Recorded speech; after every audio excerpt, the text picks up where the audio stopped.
Thank you, Rachel and Xander Fogarty. We appreciate that illustration of what it means when everyone can come together and be part of the same miracle. Well, that's what we're going to talk about today. Do you believe in miracles? Miracles are that part of the gospel that sometimes we can't explain. It's supernatural events or things that just seem too grand to be possibly true without some sort of divine intervention. And what we find when we look at the Bible, particularly if we start in the Old Testament, that there are miracles abounding everywhere you go. For instance, with Moses and with Elijah, we have miracles where they have active participation in what God is doing there. So Moses and Elijah, for instance, both have the same miracle of feeding about 5,000 people. It's the same miracle that shows up in our gospel lesson today with Jesus. And Moses and Elijah also participate in the miracles. For instance, when Moses is sent down by God to tell Pharaoh to let his people go, Moses parts the Red Seas with his staff. And then he turns his staff into a snake, and he strikes the rock and water comes out. There's an active participation in the miracle that's happening. And then you have characters in the Old Testament, and these stories are just all over the place in terms of how they see themselves and whether or not there are miracles there. David has no miracles in his life and in his part of the Old Testament. His son Solomon has no miracles. His predecessor Saul has no miracles in there. And yet in that, there's a story of David defeating Goliath, which seems like an impossible or at least very improbable task. And there's no attribution to God for a miracle having been performed. It's simply just an amazing coincidence that happened. I find that very fascinating as well. Then in the later part of the Old Testament, you get these characters like Daniel and Esther, we could put up here, and Jonah, these later stories where there's different levels of activity and participation in the miracle. For Daniel, it's simply prayer that calms the lions and lets him stay the night in the lion's den without being eaten. And then in Jonah, you have a completely different way of reaction to miracles where Jonah actively avoids being part of a miracle. He tries to run from God. He even jumps out of a boat to die, and even despite himself, Jonah is swallowed by a whale to preserve his life. And he's spit out onto the coast so that he can go be part of another miracle in Nineveh.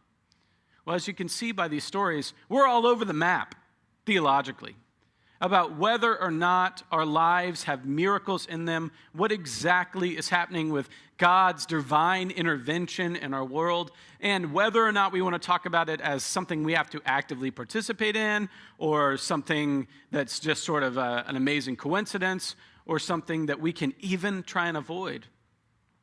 And when we get to Jesus' day, the question for him is not, do we believe in miracles? It's that by what authority do you perform these miracles, and in whose name? And this is the question that gets asked of Jesus all the time. The Pharisees are always like, by what authority does he heal people who are sick? And they decide, it can't be God. You know why? Because he did it on the Sabbath. It can't be God. You know why? Because he talked to tax collectors and sinners. It can't be God. You know why? Because those people are unclean. There is no miracles that can happen for those people out there. But if they paid attention to the miracles that Jesus performs, there are 64 miracles that show up in the Gospels. That's Matthew, Mark, Luke, and John. And all 64 of those individual miracles improve human life. They are for the betterment of humanity. Now, if you really wanted to get down in the weeds, we could parse out whether or not the cursing of the fig tree in Mark's gospel is improving human life. But I think there's a theological argument to be made there as well. All of these miracles make life better. And I'm just telling you right now, they believed in miracles, and that was not a given. It was not a given that miracles produce good outcomes for good people. They thought that there were bad magic, if you will, and that there was good magic, and that you had to know whose authority you had, right? Are you on the side of Harry Potter or Voldemort, right? And in that, they challenged Jesus to say, by whose authority do you do these things? And are you doing them for good of all? Well, I can tell you, of all of those miracles, there is only one that shows up in all four of our Gospels. Matthew, Mark, Luke, and John all tell exactly one miracle, and it's the story we have today. It's the feeding of the 5,000. And it all happens in a really particular way, which is amazing because these guys do not agree on a whole lot. But this miracle was so important to them that they all told it. It's almost like they all knew someone who was there, right? It's like they all got the same report, and they tell it a little bit differently, but in all four, like I put up here in Matthew's gospel, Jesus raises bread to heaven. He breaks it, and in that breaking of the bread, God's miracle, God's saving action is revealed to all the people. And we find this, this is a fun fact because I get asked this question sometimes. How come in Matthew's gospel it says 5,000 men plus women and children? And the answer is simple. Matthew has Mark's gospel in front of him when he starts to write his gospel down. Mark's version says 5,000 andros, which means men, or sometimes can just mean a general people. And Matthew's like, that's not the way I heard it. The way I heard it, there were a lot more people there. Okay? So he starts with Mark's writing, but then chooses to translate andros as strictly men, and then adds on plus women and children. He's not trying to be disparaging, even though that's definitely what happens here. What he's trying to say is there were more people than that. The version I heard, there were more than 5,000 people. Now, I know sometimes it's hard to believe these numbers, but I'm just telling you, this miracle was such a big deal that it shows up everywhere. And so in Matthew's gospel, I want to give you a little bit of the background. I want to set the stage for you of the feeding of the 5,000 because set and setting matter, particularly when you're talking about this particular narrative, this miracle, because it happens different in the different gospels. Here's how it shows up in Matthew. John the Baptist has just been beheaded. That was the chapter right before this one. John, as you know, was Jesus' mentor, maybe his cousin. They were really close. It was the person that Jesus most looked up to and learned a lot of how to be a rabbi from, John the Baptist. John the Baptist was beheaded at a banquet. And you need to know that because if we're celebrating a banquet here in Matthew chapter 14, we should also note that there's a banquet in chapter 13. And we can compare and contrast the two. Because at that banquet, run by Herod, who's this evil sort of king figure. He's narcissistic, he's angry and vengeful and spiteful. He's out of touch with reality, and he decides to let a little girl who's influenced by her mom tell him that he should kill John the Baptist. John the Baptist is downstairs. He's in the prison as they're having this banquet upstairs. He's in prison, by the way, for speaking truth to power. And when they decide that they're going to give this little girl her birthday wish, they kill John the Baptist by beheading him. Now, this news makes its way to Jesus, who's distraught. He's in a terrible place. He knows that the world has even shifted even more unsafe than it was a moment ago. And so Jesus decides, you know what I really need to do? Disciples, I need y'all to leave me alone for a little bit, okay?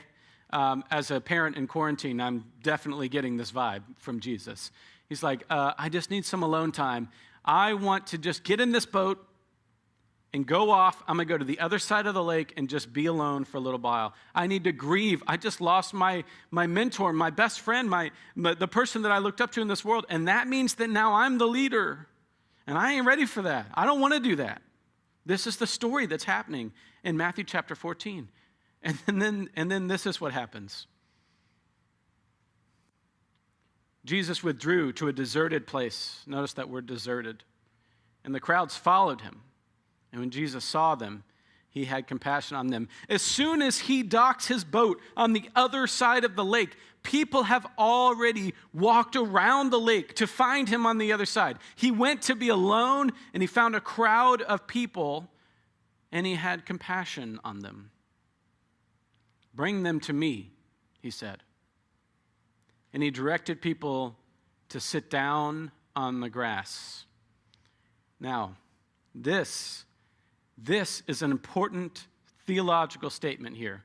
Look at this picture. This is a picture of a Google image of the Middle East. This is what the Middle East looks like. If you've been there, you know this is what a lot of places look like. Okay, so he gets off a boat. He's in a deserted place. That word deserted, like desert, has showed up twice now. It's a wilderness place. It should remind you of Moses and the people in the desert where they got manna from heaven. There's some of that resonance in this story. It also should remind you of when Jesus was in the wilderness and he gave up eating and drinking for 40 days. You remember that story? He's in the wilderness. He's in a deserted place, and there ain't no grass in the desert.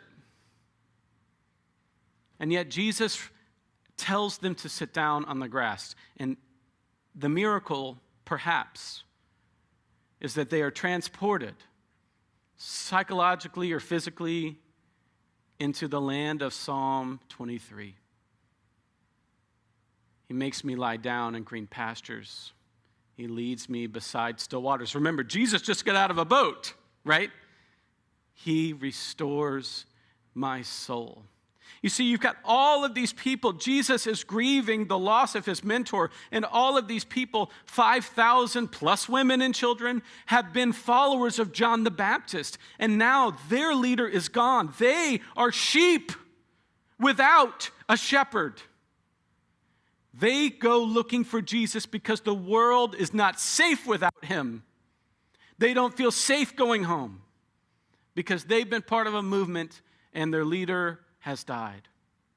When Jesus sees them, even though he was trying to find alone time, he has compassion for them because even in our grief, we lean on each other.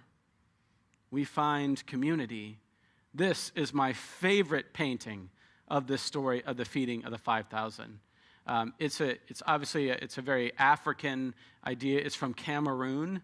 And in it, you have much more than just a meal of people being fed. It's much more than just a simple feeding. It's a community.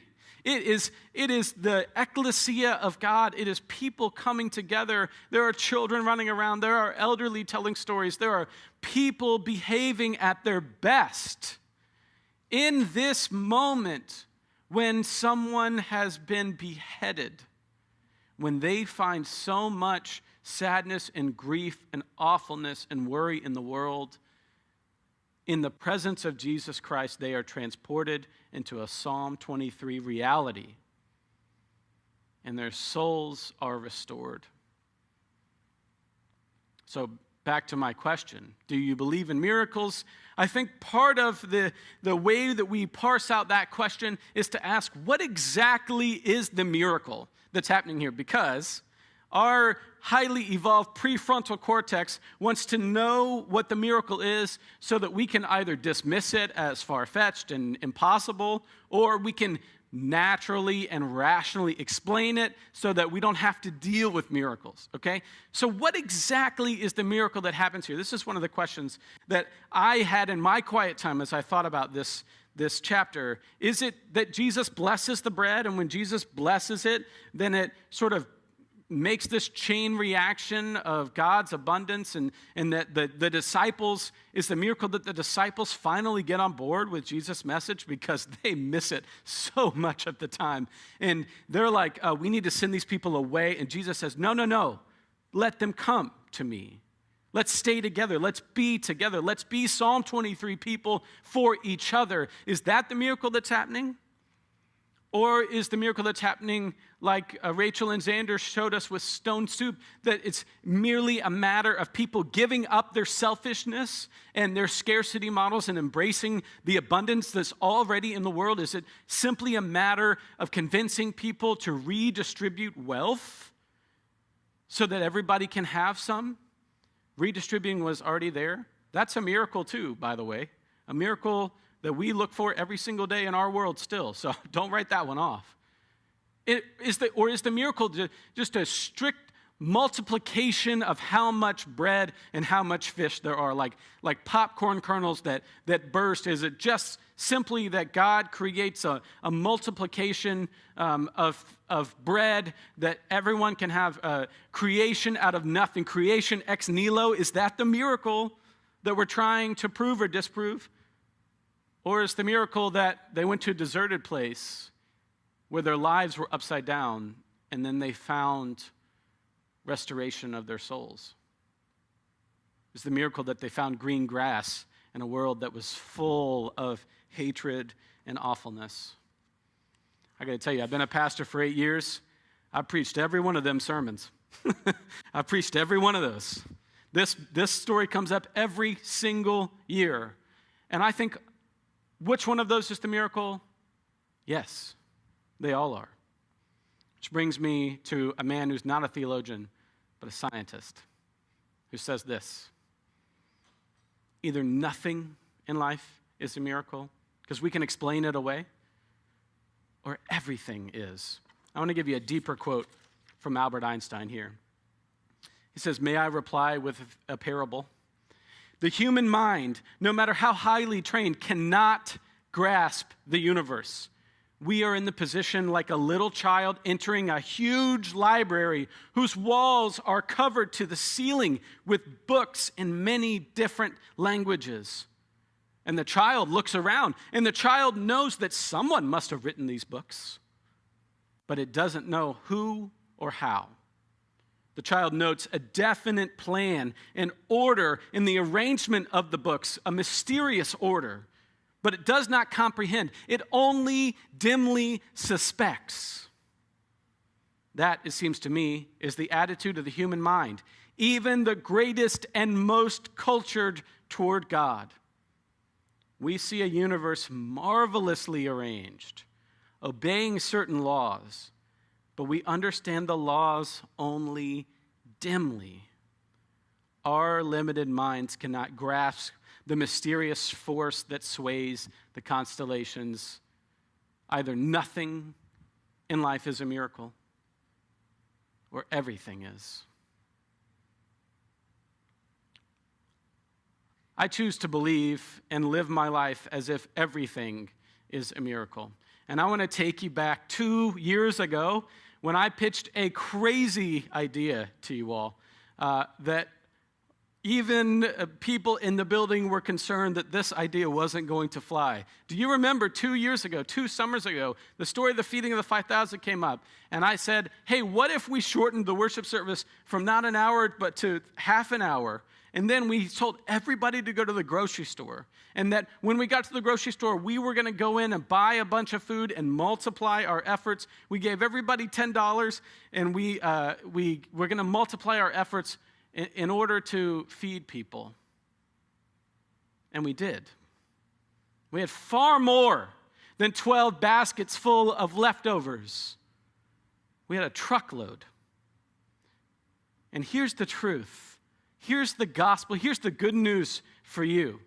See, you would think that if you could learn the miracle, if you could understand it, if you could understand how the physics behind it, or the rationale behind it, or the steps that it took, the cause and effect of it, you would think that that would lessen the miracle for you. But as Albert Einstein suggests to us, and as the gospel clearly reveals, the more you study and appreciate, the more you understand the mystery and the amazement and the awe of everything in the entire universe. What looks random or what looks like basic causality is woven love, grace, and mercy into the fabric of the cosmos. So maybe the question that we should ask each other isn't so much, do you believe in miracles? But do you participate in them? Because I got to say, if the whole spectrum is available to me of the way miracles show up in the Old Testament, if like Moses and Elijah, we can choose to participate, or like David, we can just say that, hey, it's just some random crazy things happen sometimes, or if like Daniel, we sit and pray, or if like Jonah, we run away, if we have the whole spectrum of how we relate to miracles on the table, I choose to participate. I choose to be part of that miracle.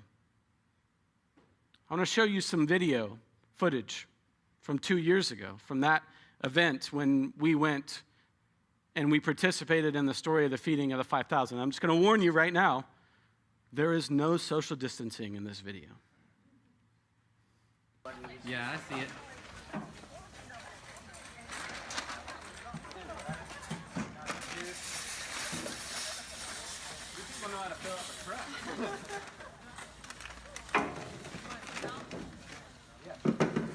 I'm going to say one more thing when we come back, just so you know. I'm trying to stall away from my wife.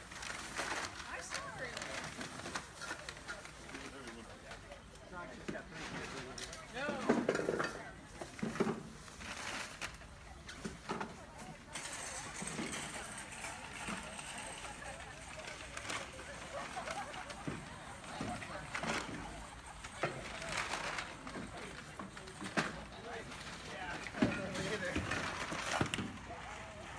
Look at all that food, Pastor Daniel. What do you think? It's a miracle. It's a miracle. Listen, I planned every inch of that, okay?